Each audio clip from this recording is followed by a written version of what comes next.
Film కోసం వచ్చాను. But unfortunately గమ్ గణేష్ టికెట్కి ఫ్రీ దొరికితే నేను తీసుకుంటాను. ఏదో అన్ఎక్స్పెక్టెడ్గా వస్తే కానీ సినిమా అయితే వేరే లెవెల్ ఉందన్న. నాకు అంతా నచ్చిందన్న సినిమా. ఓవరాల్గా అన్న బేబీ తర్వాత మళ్ళీ బ్లాక్ బస్టర్ కొట్టిన అంతా బాగుందన్న సినిమా. దీనిలో main action sequence, comedy, entertainment, songs 2 songs అయినా 2 లవ్ స్టోరీస్ అయినా ఎక్కడ పేరు పెట్టేది ఎక్కడ ఏం లేదన్న. నాకు ఆఫ్టర్ లాంగ్ టైం మొన్న ఒక 1 month నుంచి అంత సినిమా మంచిగా అనిపిస్తలేదు. లవ్ మీ అన్న ఏదైనా అట్ట ఫ్లాప్ అయినా అంత నచ్చలేదు నాకు. బట్ ఆఫ్టర్ లాంగ్ టైం ఒక సమ్మర్కి ఇచ్చిన సమ్మర్ ఎంటర్టైన్మెంట్ అని ఇచ్చినట్టు నాకు చాలా నచ్చింది. ఓవరాల్ అయితే సినిమా ఆనంద్ దేవరకొండకి అన్న యాక్టింగ్ కొద్దిగా ఓకే, నాట్ ఏ ప్రాబ్లం, ఇంకా ఇంప్రూవ్మెంట్ అవుతాడు. బట్ సినిమా అయితే పర్ఫార్మెన్స్ అయితే చాలా మంచిగా ఇచ్చిండు ఆనంద్ దేవరకొండ.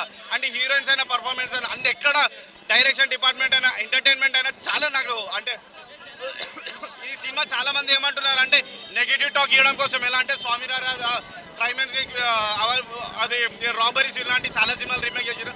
అది వేరు ఇది వేరు, అంతా బాగుంది సినిమా. ఓవరాల్గా అయితే అల్టిమేట్ హ్యాపీగా అనిపించింది. దండం పెట్టాలనిపించింది అన్న. దండం పెట్టినాం కూడా అందరము. మంచి ఎంటర్టైన్మెంట్ అన్న, మంచి యూత్ఫుల్ సబ్జెక్టు. అసలు థ్రిల్లింగ్ ఎలిమెంట్స్ చాలా ఉన్నాయి. ఇంటర్వెల్ బ్లాక్ మాత్రం హైలైట్ దీంట్లో. చేతన్ భరద్వాజ్ గారి మ్యూజిక్ మాత్రం నాకు మస్తు అనిపించింది. ఆ మూవీ తగ్గట్టు బ్యాక్గ్రౌండ్ స్కోర్ మాత్రం ఒక నెక్స్ట్ లెవెల్ తీసుకెళ్ళిండు. ఉదయ్ గారి డైరెక్షన్ మాత్రం నాకు చాలా మంచిగా అనిపించింది. ఫ్యామిలీ వచ్చి చూడొచ్చు, మళ్ళీ ఏమంటారు ఫ్రెండ్స్ తోటి వచ్చి హ్యాపీగా ఎంజాయ్ చేసి మంచిగా పోయేటప్పుడు ఏమంటారు బిర్యానీ తినేసి పోవచ్చు. అంత బాగుంది సినిమా. నేనైతే మస్తు ఎంజాయ్ చేసిన. ఇలాంటి ఫిలిమ్స్ రావాలి, మంచి ఎంటర్టైన్మెంట్ కావాలి. మరి మనం ఎందుకు అరే డబ్బులు పెట్టి వేస్ట్ చేసినాం అనుకోకుండా మూవీ మాత్రం మంచి ఎంటర్టైన్మెంట్.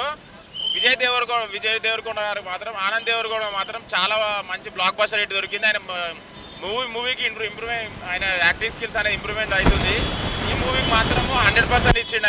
ఆయన ఎఫెక్ట్స్ మాత్రం కనబడుతున్నాయి. ఓవరాల్గా మంచి ఎంటర్టైన్మెంట్. కంపల్సరీ థియేటర్కి వచ్చి వాచ్ చేయాలన్న. సినిమా అయితే వేరే లెవెల్ ఉందన్న, మామూలుగా లేదు. ఆనంద్ అన్న స్టోరీ సెలెక్షన్లో అసలు తిరిగే లేదన్న. అంటే బేబీ సినిమాతో అందరిని ఏడిపిస్తే ఈ సినిమాతో అందరినీ నవ్వించేసిండన్న. అంత బాగా సినిమా చేసిండు. నాకు సినిమా అయితే చాలా బాగా నచ్చింది. ఎక్కడ బోర్ కొట్టలేదు, ల్యాగ్ లేదు, ఏం లేదన్న సినిమాలో.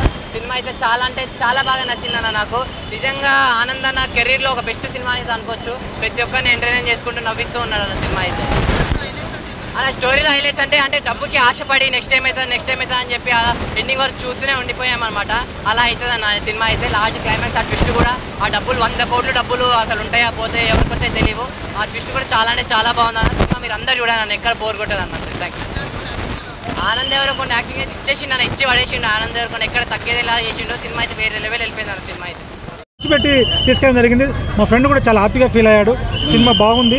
నేను మామూలుగా చిన్నతనంలో కూడా అలాంటి యాక్షన్ మూవీస్ కూడా ఇంట్రెస్ట్ పడేది. కానీ హీరోను కూడా ఫస్ట్ టైం నేను లవ్ యాంగ్లో చూశాను. కానీ ఇంత ఎమోషనల్గా ఇంత ఒక ఫైరింగ్లో నేను చూడలే.